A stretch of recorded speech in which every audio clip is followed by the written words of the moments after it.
നമ്മൾ തുടർന്നു പോരുന്ന ഖുർആൻ ക്ലാസ്സിൽ ഇനി നമുക്ക് ചർച്ച ചെയ്യാനുള്ളത് സൂറത്തുൽ ബഖറയിലെ 190 മുതലുള്ള വാക്യങ്ങളാണ്.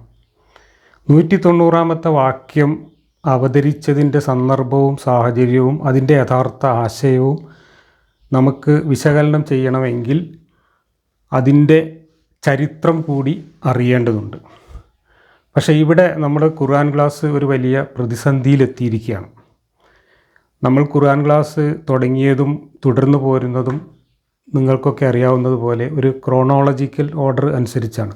ഇസ്ലാമിൻ്റെ ചരിത്രത്തോടൊപ്പം ഖുർആൻ വായിച്ചു പോവാനും ഖുർആൻ വായനയ്ക്കൊപ്പം ചരിത്രം കൂടി പിന്തുടരാനും വേണ്ടിയാണ് അത്തരത്തിലുള്ള ഒരു ക്രമം നമ്മൾ സ്വീകരിച്ചത്. എന്നാൽ ആ ക്രമം പലപ്പോഴും താളം തെറ്റുന്നതായിട്ട് നമ്മൾ ഇതിനകം തന്നെ കണ്ടു കഴിഞ്ഞു. ഇവിടെ അൽ ബഖറ എന്ന വലിയ സൂറത്തിൽ എത്തുന്നതോടുകൂടി മദീനയിലെ ക്രോണോളജി പൂർണ്ണമായിട്ടും അട്ടിമറിക്കപ്പെടുന്നതാണ് നമ്മൾ നേരിടുന്ന പ്രതിസന്ധി. കാരണം മദീനയിലെത്തി 1-2 വർഷങ്ങൾക്കുള്ളിൽ പറഞ്ഞ കാര്യങ്ങളാണ് ഈ സൂറത്തിലെ ആദ്യം നമ്മളിതുവരെ വായിച്ച ചില കാര്യങ്ങൾ. അതിനിടക്കും വേറെ അതിനു ശേഷം വന്നിട്ടുള്ള ആയത്തുകളൊക്കെ ഉൾപ്പെട്ടിട്ടുണ്ടെങ്കിൽ പോലും നമുക്ക് ചരിത്രം അങ്ങനെ തുടർന്ന് പോരാമായിരുന്നു.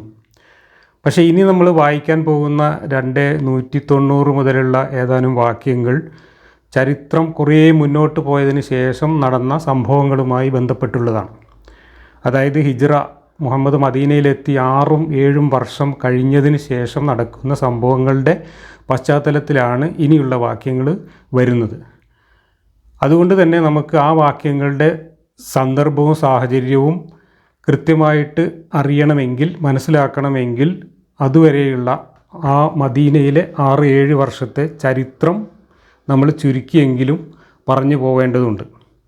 ഇല്ലെങ്കിൽ അതിൻ്റെ ഇടയ്ക്ക് നടന്നിട്ടുള്ള സംഭവ ബഹുലമായ ഈ 6-7 വർഷത്തെ കാര്യങ്ങളെല്ലാം മാറ്റിവെച്ചുകൊണ്ട് 7ാമത്തെ വർഷം നടന്ന ഒരു സംഭവത്തിൻ്റെ പശ്ചാത്തലം വിവരിക്കുക എന്നത് ബുദ്ധിമുട്ടാണ്. അങ്ങനെ വിവരിച്ചാൽ നമുക്ക് ചരിത്രത്തോടൊപ്പം സഞ്ചരിക്കാൻ കഴിയില്ല. ഇതാണ് ഞാൻ പ്രതിസന്ധി എന്ന് പറഞ്ഞത്.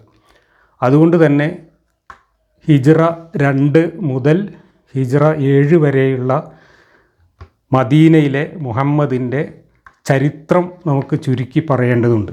അത് പറഞ്ഞതിന് ശേഷം മാത്രമേ നമുക്ക് ഖുർആൻ ക്ലാസ് തുടരാൻ കഴിയൂ. ഈ ചരിത്രം പറയുമ്പോൾ നമ്മളിതിനു മുമ്പ് വാളേന്തിയ പ്രവാചകൻ എന്ന പേരിൽ നടത്തിയിട്ടുള്ള ഒരു പ്രഭാഷണത്തിൽ ആ ചരിത്രത്തിൻ്റെ ഏതാനും ഭാഗങ്ങൾ നമ്മൾ വായിച്ച് കേൾപ്പിക്കുകയും ചർച്ച ചെയ്യുകയും ചെയ്തിട്ടുണ്ട്.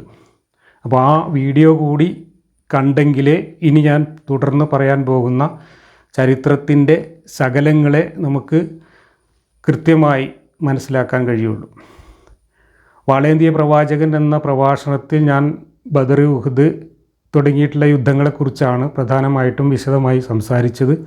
അതേസമയത്ത് അനേകം യുദ്ധങ്ങളെന്നും അക്രമമെന്നോ അല്ലെങ്കിൽ കൊള്ള എന്നോ പറയാവുന്ന സംഭവങ്ങൾ ആ കാലഘട്ടത്തിൽ നിരന്തരമായിട്ട് നടക്കുന്നുണ്ട്. ശരാശരി ഓരോ വർഷവും ഒരു 20ഓളം യുദ്ധങ്ങൾ നടക്കുന്നുണ്ട് ആ കാലത്ത്. യുദ്ധം എന്ന് വിളിക്കാൻ കഴിയില്ല, എല്ലാം ഏകപക്ഷീയമായി നടത്തിയിട്ടുള്ള കടന്നാക്രമണങ്ങളും കൊള്ളകളും കൂട്ടക്കൊലകളും ഒക്കെ ആയിരുന്നു. അപ്പോൾ ആ സംഭവങ്ങളൊക്കെ ചുരുക്കി പറഞ്ഞുകൊണ്ടല്ലാതെ നമുക്ക് ഈ ചരിത്രത്തോടൊപ്പം സഞ്ചരിക്കുക സാധ്യമല്ല. ആദ്യത്തെ 1-2 വർഷം കാര്യമായ യുദ്ധങ്ങളൊന്നും നടന്നിട്ടില്ല. ഒരു വർഷം മുഹമ്മദ് യുദ്ധത്തിന് വേണ്ടി മദീനക്കാരെയും കൂടെ ഉണ്ടായിരുന്ന മക്കക്കാരെയും മാനസികമായി സജ്ജരാക്കുന്ന മസ്തിഷ്ക പ്രക്ഷാളനമാണ് നടത്തിക്കൊണ്ടിരുന്നത്. അതാണ് ഈ അൽ ബഖറ സൂറത്തിൽ ഇതുവരെ നമ്മൾ വായിച്ച വാക്യങ്ങളിൽ നമ്മൾ കണ്ടത്. എന്നാൽ 2ാമത്തെ വർഷം ആയപ്പോഴേക്ക് ചെറിയ തോതിലുള്ള കൊള്ളകൾ ആരംഭിച്ചിരുന്നു. ഹിജ്റ 2ാം വർഷം 3 കൊള്ള ശ്രമങ്ങൾ നടത്തി മുഹമ്മദ് പറഞ്ഞയച്ച സംഘങ്ങൾ. ആ 3 കൊള്ളകളും ഉദ്ദേശിച്ച പോലെ നടക്കാതെ പരാജയപ്പെട്ടു. വേണ്ടത്ര ആസൂത്രണമില്ലാത്തതുകൊണ്ടും പരിചയമില്ലാത്തതുകൊണ്ടും പരാജയപ്പെട്ടു. ഇതൊക്കെ ഞാൻ വാളേന്തിയ പ്രവാചകൻ എന്ന പ്രഭാഷണത്തിൽ വിസ്തരിച്ച് പറഞ്ഞിട്ടുണ്ട്. അത് കഴിഞ്ഞ് ഹിജ്റ 3ാം വർഷമാണ് ബദർ യുദ്ധത്തിന് കാരണമായിട്ടുള്ള സംഭവങ്ങൾ നടക്കുന്നത്. അബൂ സുഫിയാൻ്റെ ഒരു കച്ചവട സംഘത്തെ ലക്ഷ്യമാക്കിക്കൊണ്ട് വലിയൊരു സംഘം മുഹമ്മദിൻ്റെ നേതൃത്വത്തിൽ ഉഷൈറ എന്ന് പറയുന്ന കച്ചവടക്കാരുടെ വിശ്രമ സ്ഥലത്തേക്ക് ആ കച്ചവട സംഘത്തെ കൊള്ളയടിക്കാൻ വേണ്ടി പോവുകയും അവരെത്തുമ്പോഴേക്കും കച്ചവട സംഘം വിട്ടുപോയിരുന്നതിനാൽ അങ്ങോട്ട് പോകുന്ന സമയത്ത്, ഷാമിലേക്ക് പോകുന്ന സമയത്ത് കൊള്ള സംഘത്തിന് ഈ കച്ചവട സംഘത്തെ കിട്ടാതെ വരികയും 4 മാസം കഴിഞ്ഞ് അവർ തിരിച്ചു വരുമ്പോഴേക്ക് വീണ്ടും വരാമെന്ന് പറഞ്ഞ് മുഹമ്മദ് മദീനയിലേക്ക് തൻ്റെ സംഘത്തെയും കൊണ്ട് മടങ്ങുകയും ചെയ്തു. ആ 4 മാസത്തെ ഗ്യാപ്പിനിടയിൽ നടന്നിട്ടുള്ള വേറെ ചില അക്രമങ്ങളെക്കുറിച്ചും ഞാൻ ആ പ്രഭാഷണത്തിൽ പറഞ്ഞിരുന്നു. അതിലൊന്നാണ് നഖല എന്ന് പറയുന്ന സ്ഥലത്ത് വെച്ച് നടത്തിയിട്ടുള്ള കൊള്ള. അത് റജബ് മാസത്തിലാണ് നടന്നത്. റജബ് മാസം കൊള്ളയും യുദ്ധവും ചെയ്യാൻ പാടില്ലാത്ത പുണ്യമാസമായിരുന്നത് കൊണ്ട് കച്ചവടക്കാർ ചെറിയ സംഘങ്ങളായിട്ടും സംരക്ഷണ സേന ഇല്ലാതെയും സുരക്ഷിതരായിട്ട് പോകുന്ന കാലമാണ്. അങ്ങനെ തായിഫിൽ നിന്ന് മക്കയിലേക്ക് കച്ചവട സാധനങ്ങളുമായി വരുന്ന ഒരു ചെറിയ സംഘത്തെ പതിയിരുന്ന് മുഹമ്മദിൻ്റെ സംഘം ആക്രമിക്കുകയാണ് നക്കലയിൽ വെച്ചിട്ട്. ആ ആക്രമത്തിൽ 2 പേർ കൊല്ലപ്പെടുകയും 2 പേർ ബന്ധനസ്ഥരായി പിടിക്കപ്പെടുകയും ഒരാൾ ഓടി രക്ഷപ്പെടുകയും അവരുടെ കൈവശമുണ്ടായിരുന്ന വസ്തുക്കളെല്ലാം മുഹമ്മദിൻ്റെ സംഘം കൊള്ളയടിച്ച് മദീനയിലേക്ക് കൊണ്ടുപോവുകയും ചെയ്തു. ഇതാണ് ആദ്യത്തെ വിജയിച്ച കൊള്ള എന്ന് പറയുന്നത്. പുണ്യമാസത്തിൽ നടത്തിയ ഈ ചതിയെ ന്യായീകരിക്കാൻ വേണ്ടിയൊക്കെ ഇറങ്ങിയ ആയത്തുകൾ ഖുർആനിൽ തുടർന്ന് വരുന്നുണ്ട്. ആ ആയത്തുകളൊക്കെ ക്രോണോളജി അനുസരിച്ച് നമ്മൾ ആദ്യം പറയേണ്ടതാണ്. പക്ഷേ ഖുർആനിൻ്റെ ക്രോണോളജി അങ്ങനെയൊന്നും അല്ല എന്നതുകൊണ്ടാണ് നമ്മളിപ്പോൾ ഈ ഒരു വിശദീകരണം വേണ്ടി വരുന്നത്. അത് കഴിഞ്ഞ് 4 മാസം കഴിഞ്ഞ് അബൂ സുഫിയാനും സംഘവും ഈ സംഭവമൊക്കെ അറിഞ്ഞ് ഇവർ കൊള്ളയടിക്കാൻ വന്നതും തിരിച്ചു പോയതും മടങ്ങുമ്പോൾ അവർ വീണ്ടും ആക്രമിക്കാൻ സാധ്യതയുള്ളതൊക്കെ മണത്തറിഞ്ഞ് അബൂ സുഫിയാൻ്റെ കച്ചവട സംഘം വഴിമാറി രക്ഷപ്പെട്ടു പോവുകയും ഈ കൊള്ള സംഘത്തെ നേരിടാൻ വേണ്ടിയിട്ട് തൽക്കാലം തട്ടിക്കൂട്ടിയ ഒരു സംഘത്തെ മക്കയിൽ നിന്ന് അയക്കുകയും ചെയ്തു. ആ സംഘവും മുഹമ്മദിൻ്റെ സംഘവും തമ്മിൽ ബദറിൽ വെച്ച് നടന്നിട്ടുള്ള ഏറ്റുമുട്ടലാണ് ബദർ യുദ്ധം. ആ ബദർ യുദ്ധത്തിൽ ഈ മക്കയിൽ നിന്ന് വന്ന ആളുകൾ പരാജയപ്പെടുകയും അവരുടെ 10-70ഓളം ആളുകൾ കൊല്ലപ്പെടുകയും ഒരുപാട് പേരെ ബന്ധനസ്ഥരായി പിടിക്കുകയും ഒക്കെ ചെയ്തു. മുഹമ്മദിൻ്റെ ആദ്യത്തെ വിജയിച്ച യുദ്ധം എന്നാണ് ഈ ബദർ യുദ്ധം അറിയപ്പെടുന്നത്. ബദർ യുദ്ധത്തോടനുബന്ധിച്ചും ഒരുപാട് വെളിപാടുകൾ ഇറങ്ങിയിട്ടുണ്ട്. ആ വെളിപാടുകളൊക്കെ മറ്റു പല അധ്യായങ്ങളിലും ഈ അധ്യായങ്ങളിലും ഒക്കെ ആയിട്ട് തുടർന്ന് വരുന്നുണ്ട്. അതെല്ലാം കഴിഞ്ഞിട്ട് വേണം നമുക്ക് ഈ 90ാമത്തെ ആയത്തിലേക്ക് വരാൻ. കാരണം അങ്ങനെയാണ് അതിൻ്റെ ക്രമം കിടക്കുന്നത്.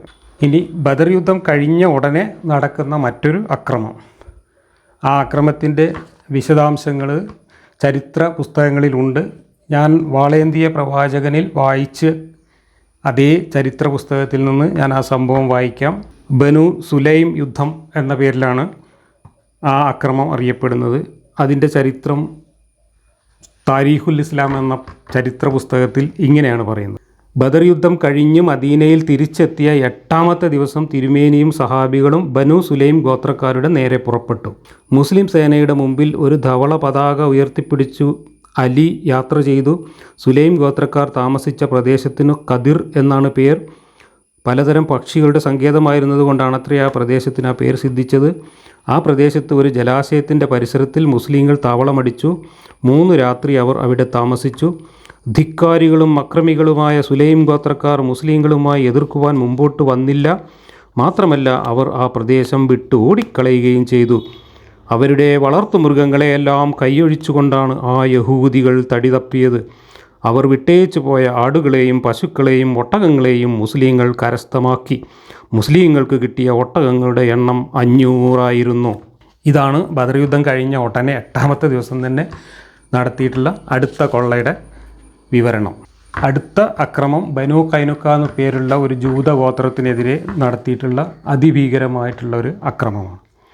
അതിൻ്റെ വിവരണം ഈ പുസ്തകത്തിൽ ഇങ്ങനെയാണ് പറയുന്നത്. തിരുമേനിയും ഒരു സൈന്യവും ബദ്ഹായിലേക്ക് പുറപ്പെട്ടു. ഹംസയാണ് ഈ യാത്രയിൽ യുദ്ധപതാക ഏന്തിയത്. മുസ്ലിങ്ങൾ യഹൂദരുടെ അഭയകേന്ദ്രമായ കോട്ട വളഞ്ഞു. 15 ദിവസക്കാലം ആ പ്രതിരോധം തുടർന്നു. അവസാനം ആ ധിക്കാരികൾ മുസ്ലിങ്ങൾക്ക് കീഴടങ്ങി. തങ്ങളുടെ മുതലുകളൊന്നും കയ്യിലെടുക്കാതെ സ്ത്രീകളെയും കുട്ടികളെയും കൂട്ടി നാട് വിട്ടുകൊള്ളണമെന്ന ഉപാധിയിന്മേലാണ് അവർ കീഴടങ്ങിയത്.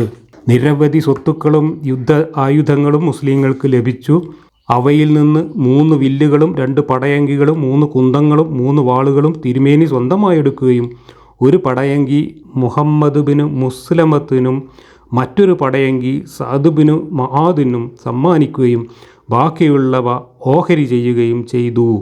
അപ്പോൾ ബനു കൈനുക്ക എന്ന് പറയുന്ന ജൂതഗോത്രത്തെ പതുങ്ങിച്ചെന്ന് വളഞ്ഞ് 15 ദിവസം ഉപരോധിച്ച് അവർ കീഴടങ്ങി എല്ലാം ഇട്ടേച്ച് നാട് വിട്ടുപോയി അവരുടെ സ്വത്തുക്കളെല്ലാം പിടിച്ചെടുത്തു. ഇതാണ് ഈ കൊള്ളയുടെ വിവരണം. അത് കഴിഞ്ഞ് ഇതുപോലെയുള്ള ഒരുപാട് സംഭവങ്ങൾ, മൊത്തം ഈ ഹിജ്റ 3-ാം വർഷം തന്നെ 20ഓളം കൊള്ളകൾ അല്ലെങ്കിൽ അക്രമങ്ങൾ ഇതുപോലെ നടന്നിട്ടുണ്ട്. അതിൻ്റെ എല്ലാം വിശദാംശങ്ങൾ ഈ പുസ്തകത്തിൽ പറയുന്നുണ്ട്. സമയമില്ലാത്തതുകൊണ്ട് നമുക്ക് അതെല്ലാം ഒഴിവാക്കാം. അതിനകത്ത് ഒറ്റപ്പെട്ട ചില വ്യക്തികളെ ചതിച്ചു കൊല്ലുന്ന സംഭവങ്ങളൊക്കെ ഈ കാലത്തുണ്ട്. 115 വയസ്സായ ഒരു കിളവനെ, അഫക്ക് എന്ന് പറയുന്ന ഒരാളെ, ഒരു ജൂതരെ ചതിയിൽ അയാളുടെ കഴുത്തറുത്ത് കൊണ്ടുവരുന്ന സംഭവം, അതുപോലെ ഒരു സ്ത്രീയെ ഇതുപോലെ കൊന്നതിൻ്റെ തല ഹാജരാക്കുന്ന സംഭവം, ഇതൊക്കെ ഈ കാലഘട്ടത്തിൽ നടക്കുന്നുണ്ട്. ഇനി അടുത്ത വർഷം ഹിജ്റ 4-ാം വർഷം, ഹിജ്റ 4-ാം വർഷത്തിലാണ് ഉഹുദ് യുദ്ധം നടക്കുന്നത്. അതൊരു വലിയ സംഭവമാണ്. അത് ഇസ്ലാം ചരിത്രത്തിൽ വളരെയേറെ വിശദീകരിക്കപ്പെട്ടിട്ടുള്ള യുദ്ധമാണ്. അതിൻ്റെ വിശദാംശങ്ങളിലേക്ക് ഞാനിപ്പോൾ പോകുന്നില്ല, കാരണം നമ്മളത് പറഞ്ഞു കഴിഞ്ഞതാണ്.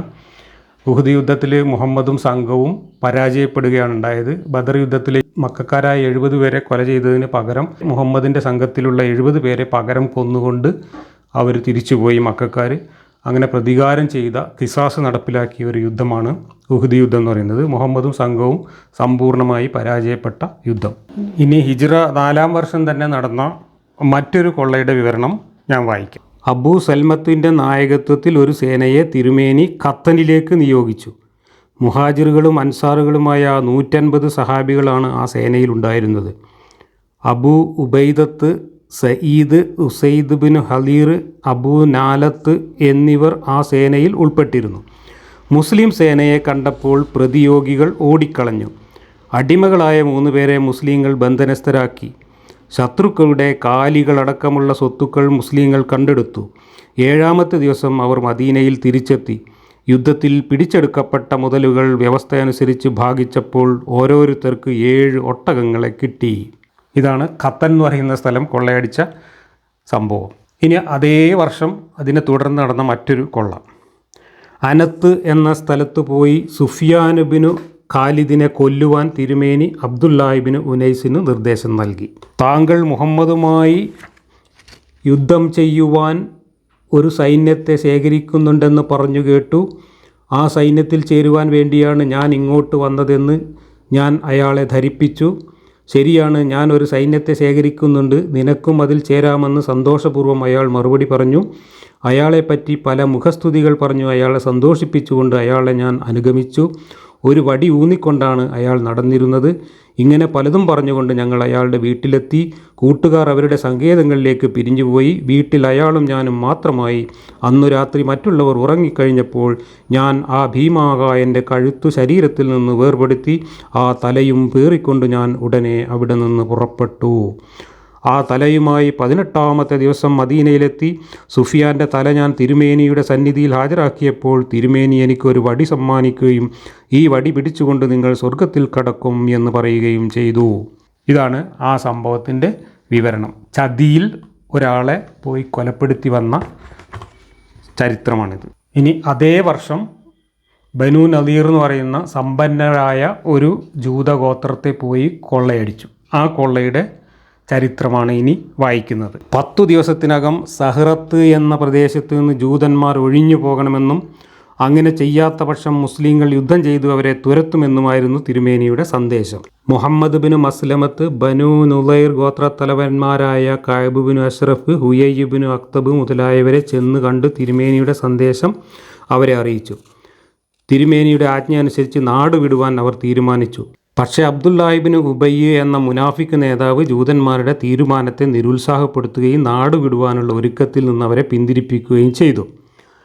ഈ അബ്ദുല്ലാഹിബിൻ ഉബയ്യ് എന്ന് പറയുന്നത് ഖസ്റജ് ഗോത്രത്തിൻ്റെ തലവനായിരുന്നു. മുഹമ്മദിൻ്റെ കൂടെ കൂടിയ ആളായിരുന്നു. അൻസാറുകളിൽപ്പെട്ട ആളായിരുന്നു.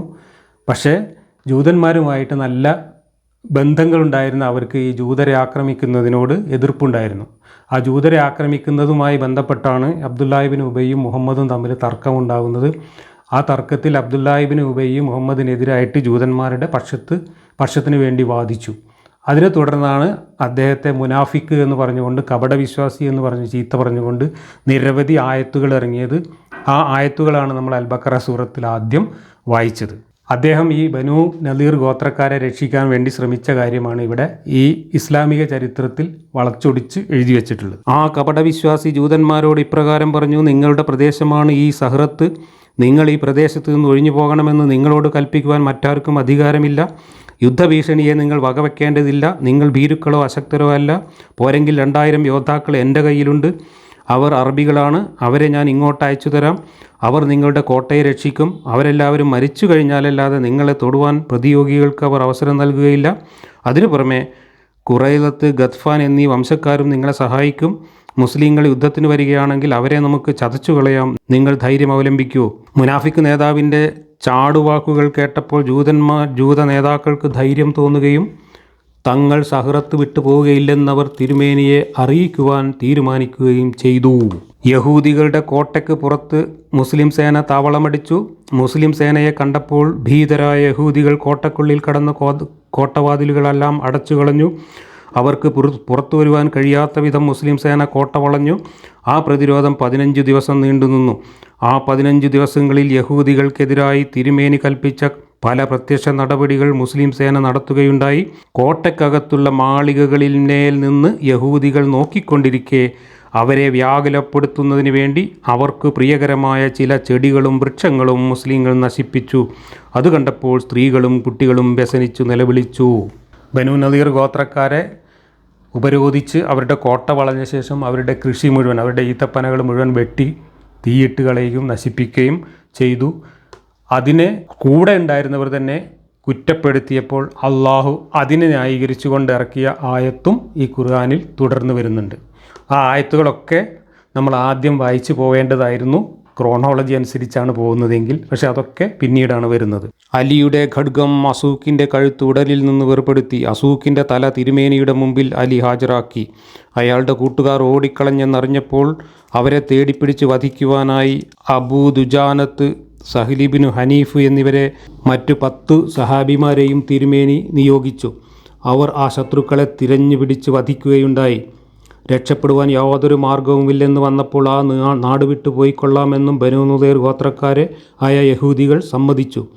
തങ്ങളെ കോട്ടയിൽ നിന്ന് വിട്ടയക്കണമെന്നവർ തിരുമേനിയോട് അഭ്യർത്ഥിച്ചു. ആദ്യം അവരുടെ അഭ്യർത്ഥന സ്വീകരിച്ചില്ലെങ്കിലും പിന്നീട് താഴെ കാണിച്ച നിബന്ധനകളുടെ അടിസ്ഥാനത്തിൽ അവരുടെ അഭ്യർത്ഥന സ്വീകരിക്കുകയുണ്ടായി. ഒരു വീട്ടുകാർ ഒരൊട്ടകത്തിന് ചുമക്കാവുന്ന സാധനങ്ങൾ മാത്രമേ കൊണ്ടുപോകാൻ പാടുള്ളൂ. പടയങ്കികളോ ആയുധങ്ങളോ കൊണ്ടുപോകാൻ പാടില്ല. ഇതായിരുന്നു നിബന്ധന. ഈ നിബന്ധന അനുസരിച്ച് യഹൂദികൾ നാടുവിടാൻ തയ്യാറായി. ഇളകുന്ന വസ്തുക്കളിൽ കൂടെ കൊണ്ടുപോകാവുന്നവയെല്ലാം അവർ കയ്യിലെടുക്കുകയും ബാക്കിയുള്ളതെല്ലാം നശിപ്പിച്ചു കളയുകയും ചെയ്തു. മുസ്ലിങ്ങൾ അവരുടെ ഭവനങ്ങൾ പൊളിച്ചു കളഞ്ഞു. വീട് പൊളിച്ചു നാടുകടത്തിയെന്ന പരമമായ അപമാനത്തിന് ശത്രുക്കളെ വിധേയരാക്കുവാൻ വേണ്ടിയാണ് ഇപ്രകാരം അവർ ചെയ്തത്. നാടുവിട്ട യഹൂദികളുടെ സ്വത്തുക്കൾ ഗനീമത്തായി കണ്ടെടുക്കപ്പെട്ടു. 50 പടയങ്കികൾ, 50 പടത്തൊപ്പികൾ, 340 വാളുകൾ എന്നീ യുദ്ധായുധങ്ങൾ ആ സംഭവത്തിൽ മുസ്ലിങ്ങൾക്ക് ലഭിച്ചു. ബനു നദീർ ഗോത്രക്കാരിൽ നിന്ന് പിടിച്ചെടുത്ത ഗനീമത്ത് മുതലുകൾ സാധാരണഗതിയിൽ വിഭജിക്കപ്പെടുകയുണ്ടായില്ല. കാരണം ആ സംഭവത്തിൽ പ്രതിരോധമല്ലാതെ യുദ്ധം ആവശ്യമായി വന്നിട്ടില്ല. ഈ സ്വത്തുക്കളെല്ലാം അള്ളാഹുവും റസൂലും കൂടെ സ്വന്തം പോക്കറ്റിലാക്കി എന്നാണ് ഹദീസുകളിലും ചരിത്രത്തിലും പറയുന്നത്. യുദ്ധം നടന്നിട്ടില്ല എന്ന് പറഞ്ഞുകൊണ്ട് ആ ബനു നദീർ ഗോത്രക്കാർ ഉപേക്ഷിച്ച് പോയ, അല്ലെങ്കിൽ അവരിൽ നിന്ന് കൊള്ളയടിച്ച തോട്ടങ്ങളും സ്വത്തുക്കളും മുഴുവൻ മുഹമ്മദ് സ്വന്തമാക്കിയെന്നും ആ സ്വത്തുക്കൾ കൊണ്ടാണ് മുഹമ്മദിൻ്റെ ഡസൻ കണക്കിന് ഭാര്യമാരും കൊല്ലങ്ങളോളം ഉപജീവന മാർഗമായിട്ട് സ്വീകരിച്ചത് എന്നും ഹദീസുകളിൽ എഴുതി വച്ചിട്ടുണ്ട്. ഇനി തൊട്ടടുത്ത വർഷം ഹിജ്റ 5-ാമത്തെ വർഷം ധൂമത്തുൽ ജന്തൽ എന്ന് പറയുന്ന മറ്റൊരു ഗോത്രത്തെ ആക്രമിക്കുന്നത്. 1000 സഹാബിമാരോടുകൂടി തിരുമേനി ധൂമത്തുൽ ജന്തലിലേക്ക് പുറപ്പെട്ടു. മധുക്കൂറിൽ അതിരിയായിരുന്നു മുസ്ലിങ്ങളുടെ വഴികാട്ടി. ധൂമത്തിനടുത്ത് ഒരു സ്ഥലത്ത് മുസ്ലിം സേന താവളമടിച്ചു. സഹാബിമാരിൽ ചിലർ അന്നാട്ടിൽ മേച്ചിൽ സ്ഥലത്തേക്ക് പോവുകയും അവിടെ കാലികളെ മേച്ചുകൊണ്ടിരുന്നവരിൽ ചിലരെ പിടികൂടുകയും ചെയ്തു. മറ്റുള്ളവർ ഓടിക്കളഞ്ഞു. ധൂമത്തുകാർ ഈ വിവരം അറിഞ്ഞപ്പോൾ അവർ ഒന്നടങ്കം നാടുവിട്ടോടുകയുണ്ടായി. അങ്ങനെ ആ ഗോത്രത്തെയും ഓടിച്ചു വിട്ട് അവരുടെ സ്വത്തുക്കളെല്ലാം പിടിച്ചെടുത്തു. ഇത് കഴിഞ്ഞ് ബനു മുസ്തലക്ക് എന്ന് പറയുന്ന മറ്റൊരു ജൂതഗോത്രത്തെ പാത്തും പതുങ്ങിയും ചെന്നിട്ട് അശ്രദ്ധരായിരിക്കെ കൊള്ളയടിച്ചു എന്നാണ് അടുത്ത സംഭവം പറയുന്നത്. ബുഖാരിയിലൊക്കെ അങ്ങനെ തന്നെയാണ് എഴുതി വെച്ചിട്ടുള്ളത്. ബനു മുസ്തലക്ക് ഗോത്രക്കാർ അശ്രദ്ധരായി കഴിയുകയായിരുന്നു. ആ സമയത്ത് രാത്രി സഞ്ചരിച്ചും പകലൊളിച്ചിരുന്നും പ്രഭാതവേളയിൽ മുഹമ്മദ് ആ ഗോത്രത്തെ പോയി വളഞ്ഞുവെന്നും മുഹമ്മദും സൈന്യവും വന്ന് വളഞ്ഞത് കണ്ട് അവരാകെ വെപ്രാളപ്പെട്ട് ഓടി കോട്ടയ്ക്കുള്ളിൽ ഒളിച്ചുവെന്നും അങ്ങനെ കുറേ ദിവസം ഉപരോധിച്ച് അവരെ മുഴുവൻ കീഴടക്കി അവരുടെ സ്വത്തുക്കളെല്ലാം പിടിച്ചെടുത്തു എന്നും ഒക്കെയാണ് ഈ സംഭവം പറയുന്നത്. ഈ സംഭവത്തിൽ ആ ഗോത്രത്തിലുണ്ടായിരുന്ന സുന്ദരിയായ ജുവൈരിയ എന്ന് പറയുന്ന ഗോത്രത്തലവൻ്റെ വീട്ടിലെ പെണ്ണിനെ മുഹമ്മദ് ഈ തടവുകാരെ പങ്കുവെച്ചപ്പോൾ സ്വന്തമായിട്ട് എടുത്തുവെന്നും സുന്ദരിയായ ആ പെണ്ണിനെ മുഹമ്മദിന് കിട്ടിയപ്പോൾ മുഹമ്മദ് കൂടെ ഉണ്ടായിരുന്ന ആയിഷയെ മറന്നുപോയി എന്നും അതിന് പകരം വീട്ടിക്കൊണ്ട് ആയിഷ അന്ന് രാത്രി തിരിച്ചു പോകുന്ന മടക്കയാത്രയിൽ മറ്റൊരു ചെറുപ്പക്കാരൻ്റെ കൂടെ പോയി എന്നും ആ ചെറുപ്പക്കാരൻ്റെ കൂടെ രാത്രി ഒറ്റയ്ക്ക് സഞ്ചരിച്ചത് മുഹമ്മദിൻ്റെയും ഇസ്ലാമിൻ്റെയും ചരിത്രത്തിൽ ഒരു വലിയ വിവാദ സംഭവമായി മാറിയെന്നും ഒക്കെയാണ് പിന്നീടുള്ള ചരിത്രം. സഫ്വാൻ ആയിഷ സംഭവം ഇതൊക്കെ വളരെ കുപ്രസിദ്ധവും തമാശ നിറഞ്ഞതുമായിട്ടുള്ള സംഭവങ്ങളാണ്. ജുബൈരിയ എന്ന പുതിയ പെണ്ണിനെ കിട്ടിയതോടുകൂടി മുഹമ്മദ് കൂടെ ഉണ്ടായിരുന്ന ആയിഷയെ മറന്നതാണ് ഈ സംഭവങ്ങൾക്കെല്ലാം കാരണമായത്. ഇത് കഴിഞ്ഞ് ഖന്തക്ക് യുദ്ധം നടക്കുന്നു. ഖന്തക്ക് യുദ്ധം മക്കക്കാർ ഉഹുദ് യുദ്ധത്തിന് ശേഷം വീണ്ടും മുഹമ്മദ് മക്കക്കാരെ നിരന്തരമായിട്ട് കൊള്ളയടിക്കാൻ തുടങ്ങിയതോടുകൂടി ചുറ്റുപാടുമുള്ള ജൂതഗോത്രങ്ങളെയും മറ്റു ഗോത്രങ്ങളെയൊക്കെ ഇതുപോലെ ആക്രമിച്ച് കൊള്ളയടിക്കാൻ തുടങ്ങിയതോടുകൂടി മുഹമ്മദിൻ്റെ ശല്യം കാരണം ഇനി ആ പ്രദേശത്ത് രക്ഷയില്ല എന്ന് മനസ്സിലാക്കിയ മക്കയിലെ ഖുറൈശികളും അവരോടൊപ്പം ചില ജൂതഗോത്രങ്ങളും ഒക്കെ ചേർന്നുകൊണ്ട് ഉപരോധത്തിനായിട്ട് അല്ലെങ്കിൽ ഡിഫൻസിന് വേണ്ടിയിട്ട് നടത്തിയ ഒരു യുദ്ധശ്രമമാണ് ഖന്തക്ക് യുദ്ധം എന്ന് പറയുന്നത്. മുഹമ്മദ് മദീനയ്ക്ക് ചുറ്റും കിടങ്ങ് കുഴിച്ച് സൽമാൻ എന്ന് പറയുന്ന പേർഷ്യക്കാരൻ്റെ നിർദ്ദേശം അനുസരിച്ച് കിടങ്ങ് കുഴിച്ച് തൽക്കാലം കാലാവസ്ഥയുടെയൊക്കെ പ്രത്യേകത കാരണം യുദ്ധം നടക്കാതെ രക്ഷപ്പെടുകയാണ് ഉണ്ടായത്. അതാണ് ഖന്തക്ക് യുദ്ധം എന്ന് പറയുന്ന യുദ്ധം. നടക്കാതെ പോയ ഒരു യുദ്ധമാണത്. അതും ഈ ഹിജ്റ 5-ാം വർഷമാണ് നടക്കുന്നത്. അത് കഴിഞ്ഞ് നേരെ മുഹമ്മദ് പോകുന്നത് ഒരു ജിനോസൈഡ് നടത്താൻ വേണ്ടിയിട്ടാണ്. അതാണ് ഇനി വായിക്കാൻ പോകുന്നത്. ബനു ഖുറൈള കൂട്ടക്കൊല. അതും ഈ 5-ാം വർഷം നടക്കുന്ന പ്രധാന സംഭവമാണ്. ഖന്തക്ക് യുദ്ധം അവസാനിച്ച അന്ന് തന്നെ ബനു ഖുറൈളക്കാരുടെ നേരെ തിരുമേനിയും സഹാബികളും യുദ്ധത്തിന് പുറപ്പെട്ടു. തുടർന്ന് നടന്ന ഭീകരമായ സംഭവങ്ങളൊക്കെ നമ്മൾ ഒരുപാട് മുമ്പ് ചർച്ച ചെയ്തിട്ടുള്ളതായതുകൊണ്ടും അത് വളരെ വിശദമായി സംസാരിക്കേണ്ട ഒരു വിഷയമായതുകൊണ്ടും ഞാൻ അങ്ങോട്ട് പോകുന്നില്ല. പക്ഷേ ഖന്തക്ക് യുദ്ധം കഴിഞ്ഞ ഉടനെ തന്നെ നേരെ ഈ ബനു ഖുറൈള എന്ന് പറയുന്ന ഗോത്രത്തിന് നേരെ പുറപ്പെട്ടു എന്നാണ് ഈ ചരിത്രത്തിൽ ഇപ്പോൾ നമ്മൾ വായിച്ചത്. അത് കഴിഞ്ഞ് ആ ഗോത്രത്തെ സമ്പൂർണ്ണമായിട്ടും കൊന്നൊടുക്കുകയാണ് ചെയ്തത്. 1000-ഓളം വരുന്ന പുരുഷന്മാരെ മുഴുവൻ ഒരു കിടങ്ങിലേക്ക് വെട്ടി കുഴിയിൽ മണ്ണിട്ട് മൂടിയ അതിഭീകരമായ സംഭവം. ലോക ചരിത്രത്തിൽ തന്നെ ഇത്രയും ക്രൂരമായിട്ടുള്ള സംഭവങ്ങൾ അപൂർവമാണ്. ആ സംഭവത്തിന് സാക്ഷ്യം വഹിക്കേണ്ടി വന്നു അറേബ്യയും അറേബ്യയ്ക്ക് ചുറ്റുമുള്ള മനുഷ്യരും. ഇതോടുകൂടിയാണ് മുഹമ്മദ് എന്ന ഭീകരനെ അറേബ്യ മുഴുവൻ കേട്ട് പേടിച്ച് വിറക്കാൻ തുടങ്ങിയത്. മുഹമ്മദ് തന്നെ അവകാശപ്പെടുന്നത് അള്ളാഹു എനിക്ക് നേടിത്തന്ന ഏറ്റവും വലിയ അനുഗ്രഹം 1 മാസത്തെ വഴിദൂരത്തുള്ളവർ മുഴുവൻ എന്നെ പേടിച്ച് വിറക്കാൻ തുടങ്ങി എന്നതാണ് എന്ന്. മുഹമ്മദ് എന്ന പ്രവാചകനും ഇസ്ലാം എന്ന മതവും അറേബ്യയിലും ചുറ്റുപാടിലും കേട്ടറിഞ്ഞവരിൽ മുഴുവൻ ഭയം ജനിപ്പിക്കുന്ന ഒരു ഭീകര സംഘമായിട്ട് മാറുന്നത് ഈ ഒരു സംഭവത്തോടു കൂടിയാണ്. ഇതുപോലെ നിരവധി കൊള്ളകൾ, ചെറുതും വലുതുമായിട്ടുള്ള കൊള്ളകളും അക്രമങ്ങളും ഹിജ്റ 5-ാം വർഷവും നടന്നു. അത് കഴിഞ്ഞ് ഇനി ഹിജ്റ 6-ാം വർഷത്തിലേക്ക് കടന്നാൽ 6-ാം വർഷത്തിലും 20ഓളം യുദ്ധങ്ങൾ നടന്നു എന്നാണ് പറയുന്നത്. ഇതെല്ലാം സമാനമായിട്ടുള്ള അക്രമങ്ങളാണ്, ഏകപക്ഷീയമായി നടത്തിയിട്ടുള്ള കൊള്ളകളാണ്. ഹിജ്റ 6-ാം വർഷത്തിൽ നടന്ന ചില അക്രമങ്ങളുടെ വിവരണങ്ങൾ ഞാൻ വായിക്കും. ഹിജ്റ 6-ാം വർഷത്തിലെ മുഹറം മാസം 10-ാം തീയതി മുഹമ്മദ് ബിൻ മസ്ലമത്തുൽ അൻസാരിയുടെ നേതൃത്വത്തിൽ 30 ഭടന്മാരെ ഖുർത്ത എന്ന സ്ഥലത്തേക്ക് തിരുമേനി നിയോഗിച്ചു. മദീനത്ത് നിന്ന് 7 രാത്രിയുടെ വഴിയകലെ സ്ഥിതി ചെയ്യുന്ന ലരിയത്ത് എന്ന നാട്ടിനടുത്തുള്ള ഒരു പ്രദേശമാണ് ഖുർത്ത. കുതിരപ്പുറത്തും ഒട്ടകപ്പുറത്തും കയറിയിട്ടാണ് ആ ചെറു സൈന്യം പുറപ്പെട്ടത്. ബനു ബക്കർ ഗോത്രക്കാരായിരുന്നു ആ സേനയുടെ ലക്ഷ്യം. ആ സേന പകൽ സമയത്ത് അവിടവിടെ ഒളിച്ചിരുന്നു കൊണ്ടും രാത്രി സഞ്ചരിച്ചുകൊണ്ടും ഖുർത്തായിലെത്തിച്ചേരുകയും ബനു ബക്കർ ഗോത്രക്കാരുമായി ഏറ്റുമുട്ടി 10 പേരെ 20 പേരെയെന്നും പക്ഷാന്തരമുണ്ട് കൊലപ്പെടുത്തുകയും ചെയ്തു. ശേഷിച്ചവർ ഓടിക്കളഞ്ഞു. അവരുടെ 3000 ആടുകളെയും 150 ഒട്ടകങ്ങളെയും മുസ്ലിങ്ങൾ പിടിച്ചെടുത്തു. ഒരാളെ ബന്ധനസ്ഥനാക്കുകയും ചെയ്തു. വഴിയിൽ വെച്ച് 10 ആടുകൾക്ക് പകരം ഒരു ഒട്ടകമെന്ന നിലയ്ക്ക് അവർ കുറേ ആടുകളെ കൊടുത്ത് പകരം ഒട്ടകങ്ങളെ വാങ്ങുകയുണ്ടായി. മദീനയിലെത്തിയപ്പോൾ ആ യുദ്ധമുതലുകൾ ഭാഗിക്കപ്പെട്ടു. ബന്ധനസ്ഥനാക്കപ്പെട്ട വ്യക്തി മദീനയിൽ എത്തുവോളം അയാളുടെ പേര് വ്യക്തമാക്കിയില്ല. അയാളെ കണ്ടയുടനെ ഇത് സമാമത്ത് ബിൻ ഉസാലാണെന്ന് തിരുമേനി പറയുകയുണ്ടായി. അയാളെ പള്ളിയുടെ ഒരു തൂണിൽ ബന്ധിക്കുവാൻ തിരുമേനി കൽപ്പിച്ചു. മുസ്ലിങ്ങൾ നിസ്കരിക്കുന്നതും മറ്റും കണ്ട് മനഃപരിവർത്തനം ഉണ്ടാവട്ടെ എന്ന് കരുതിയാണ് തിരുമേനി അപ്രകാരം കൽപ്പിച്ചത്. കുറേ നേരം കഴിഞ്ഞപ്പോൾ അദ്ദേഹത്തിൻ്റെ മനോഗതി അറിവിനായി തിരുമേനി അദ്ദേഹത്തെ സമീപിച്ചു. അദ്ദേഹം പറഞ്ഞു, താങ്കൾ ഇഷ്ടപ്പെടുന്നത് ചെയ്തുകൊള്ളുക. എന്നെ കൊല്ലുകയോ ബന്ധനസ്ഥനാക്കുകയോ വിട്ടയക്കുകയോ എന്തു വേണമെങ്കിലും ചെയ്തുകൊള്ളുക.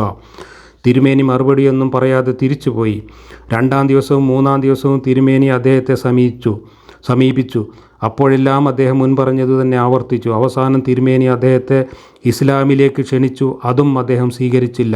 അപ്പോൾ അദ്ദേഹത്തെ വിട്ടയക്കുവാൻ തിരുമേനി കൽപ്പിച്ചു. സഹാബിമാർ അദ്ദേഹത്തെ അഴിച്ചുവിട്ടു. മോചിതനായ സമാമത്ത് അകലെയുള്ള ഒരു തോട്ടത്തിലേക്കാണ് നടന്നത്. ആ തോട്ടത്തിൽ നിന്ന് അദ്ദേഹം കുളിച്ചു. ഉടനെ തിരുമേനിയുടെ സന്നിധിയിലേക്ക് തിരിച്ചു വന്നു. ഷഹാദത്ത് കലിമ ചൊല്ലി ഇസ്ലാം സ്വീകരിച്ചു. ഇങ്ങനെയാണ് ഇസ്ലാമിലേക്ക് അന്ന് ആളുകളെ കൂട്ടിയിരുന്നത്. ഇനി അടുത്ത സംഭവം, ബനി ലഹിയാൻ ഗോത്രക്കാർ ഷാമിലേക്ക് വ്യാപാരയാത്ര നടത്തുക പതിവായിരുന്നു. വഴിയിൽ വെച്ച് അവരെ നേരിടുവാൻ ഉറച്ചുകൊണ്ട് തിരുമേനിയും 100 സഹാബിമാരും പുറപ്പെട്ടു. 20 അശ്വഭടന്മാരാണ് ആ സംഘത്തിലുണ്ടായിരുന്നത്. ഹിജ്റ 6-ാം വർഷം റബീഉൽ അവ്വൽ ആദ്യവാരത്തിലാണ് ഈ സംഭവം നടന്നത്. ഷാമിനെ ലക്ഷ്യം വെച്ചുകൊണ്ട് മദീനയിലെ ഗുറാബ് മലയിടുക്കിലൂടെ അവർ മുന്നോട്ട് നീങ്ങി. ആദ്യം മഹീസിലും പിന്നെ ബത്രായിലും അവർ എത്തിച്ചേർന്നു. ബത്രായിൽ നിന്ന് ഇടത്തോട്ട് തിരിഞ്ഞു സഖീറാനിൽ കൂടി മക്കയിലേക്കുള്ള പാതയിലൂടെ ഇറാൻ എന്ന മലമ്പ്രദേശത്തേക്ക് അവർ യാത്ര ചെയ്തു. ബനി ലഹിയാൻ ഗോത്രക്കാരുടെ ആവാസ കേന്ദ്രം അതായിരുന്നു. റജീഇൻ്റെ സഹാബിമാർ കൊല്ലപ്പെട്ട മസ്കലാനിൽ എത്തിയപ്പോൾ തിരുമേനി അവർക്ക് വേണ്ടി പ്രാർത്ഥിച്ചു. അവിടെ നിന്ന് ഇറാനിലേക്ക് 5 നാഴിക ദൂരെ ഉണ്ടായിരുന്നുള്ളൂ. തിരുമേനിയും സൈന്യവും മസ്കലാനിൽ എത്തിയിട്ടുണ്ടെന്നറിഞ്ഞപ്പോൾ ബനി ലഹിയാൻ ഗോത്രക്കാർ വീട് വിട്ടോടിക്കളഞ്ഞു. തിരുമേനി ഇറാനിൽ 2 ദിവസം താമസിച്ചു. സഹാബിമാർ പലയിടത്തും അവരെ തിരഞ്ഞു നോക്കി, കണ്ടില്ല. അവിടെ നിന്ന് തിരുമേനി അസ്ഫാനിലേക്ക് പോയി. ശത്രുക്കളെ കണ്ടുകിട്ടായകയാൽ മദീനയിലേക്ക് തന്നെ തിരിച്ചു. യുദ്ധമുണ്ടായില്ല. 14-ാമത്തെ ദിവസം തിരുമേനിയും സൈന്യവും മദീനയിൽ തിരിച്ചെത്തി. നടക്കാതെ പോയ വിഫലമായ ഒരു കൊള്ളയുടെ കഥയാണ്. അതേ മാസത്തിൽ തന്നെ ഗാസത്ത്, തീയർ എന്നൊക്കെ പറയുന്ന മറ്റു 2 പ്രദേശങ്ങളും ഇതുപോലെ കൊള്ളയടിച്ചു.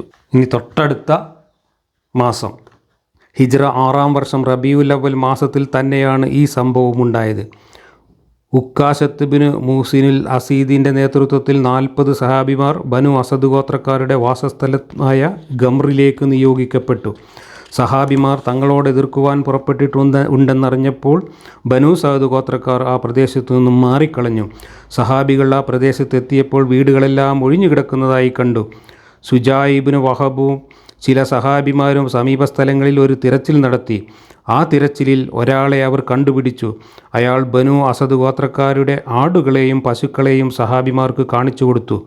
സഹാബിമാർ അവയെ പിടിച്ചെടുക്കുകയും അയാളെ വിട്ടയക്കുകയും യുദ്ധം കൂടാതെ മദീനയിലേക്ക് തിരിച്ചു പോവുകയും ചെയ്തു. ഉക്കാസിൻ്റെ യുദ്ധയാത്ര എന്ന പേരിലും ഈ സംഭവം വ്യവഹരിക്കപ്പെട്ടിരുന്നു. യുദ്ധം നടന്നില്ലെങ്കിലും കന്നുകാലികളെ മുഴുവൻ കിട്ടി. ഇനി അടുത്തത്, ഹിജ്റ 6-ാം വർഷം റബീഉൽ അവ്വൽ മാസത്തിൽ മുഹമ്മദ് ബിൻ മസ്ലമത്തുൽ അൻസാരിയുടെ നായകത്വത്തിൽ 10 സഹാബിമാരെ ഖസ്സ എന്ന സ്ഥലത്തേക്ക് അയച്ചു. മദീനയിൽ നിന്ന് 24 നാഴിക അകലെ സ്ഥിതി ചെയ്യുന്ന ആ സ്ഥലത്ത് ബനു സഅലബ ഗോത്രക്കാരാണ് താമസിച്ചിരുന്നത്. സഹാബിമാർ തങ്ങളോട് എതിർപ്പാൻ പുറപ്പെട്ടിട്ടുണ്ടെന്നറിഞ്ഞപ്പോൾ അവർ സ്ഥലം വിട്ടു മാറി നിന്നു. സഹാബിമാർ അവിടെ എത്തിയപ്പോൾ ആ പ്രദേശം വിജനമായി കണ്ടു. അവർ അവിടെ താവളമടിച്ചു. രാത്രി സഹാബിമാർ ഉറങ്ങിക്കഴിഞ്ഞപ്പോൾ ബനു സഅലബ ഗോത്രക്കാർ യാദൃച്ഛികമായി അവരെ ആക്രമിച്ചു. ഉറങ്ങുകയായിരുന്ന സഹാബിമാർക്ക് കിടന്നിടത്ത് നിന്ന് എഴുന്നേൽക്കുവാൻ അവസരം ലഭിക്കുന്നതിന് മുമ്പ് അവർ 10 പേരും വധിക്കപ്പെട്ടു. അപ്പോൾ ഇങ്ങോട്ടും പണി കിട്ടിയ സംഭവങ്ങളും ഉണ്ട് എന്നർത്ഥം. മദീനയിലെത്തി ഈ ദുഃഖവാർത്ത അറിഞ്ഞപ്പോൾ തിരുമേനി അബൂ ഉബൈദ എന്ന ആമിർ ബിൻ ജറാഹിൻ്റെ നേതൃത്വത്തിൽ 40 സഹാബിമാരെ ആ സ്ഥലത്തേക്ക് നിയോഗിച്ചു. ആ സേന അവിടെ എത്തും മുമ്പ് ബനു സഅലബ് ഗോത്രക്കാർ നാടുവിട്ട് ഓടിക്കളഞ്ഞു. അവരിൽ ഒരാളെ മാത്രം അവർക്ക് പിടികിട്ടി. അയാൾ ഇസ്ലാം മതം സ്വീകരിച്ചു. ബനു സഅലബക്കാരുടെ വസ്തുക്കൾ, ആടുമാടുകൾ മുതലായ സകലതും ആ സൈന്യം പിടിച്ചെടുത്തു. അനന്തരം അവർ മദീനയിലേക്ക് മടങ്ങി. ഇനി അടുത്തത് ഹിജ്റ 6-ാം വർഷം റബിയുൽ ആഖിർ മാസത്തിൽ സയ്യിദ് ഇബ്നു ഹാരിസത്ത് ഒരു സൈന്യത്തോടുകൂടി ബനു സുലൈം ഗോത്രക്കാരെ നേരിടുവാൻ ജുമൂം എന്ന സ്ഥലത്തേക്ക് പുറപ്പെട്ടു. മദീനയിൽ നിന്ന് 4 നാഴിക അകലത്താണ് ആ സ്ഥലം സ്ഥിതി ചെയ്തിരുന്നത്. സഹാബിമാർ ജുമൂമിലെത്തിയ ഉടനെ ഹലീമ എന്നൊരു സ്ത്രീയെ ബന്ധനസ്ഥയാക്കി.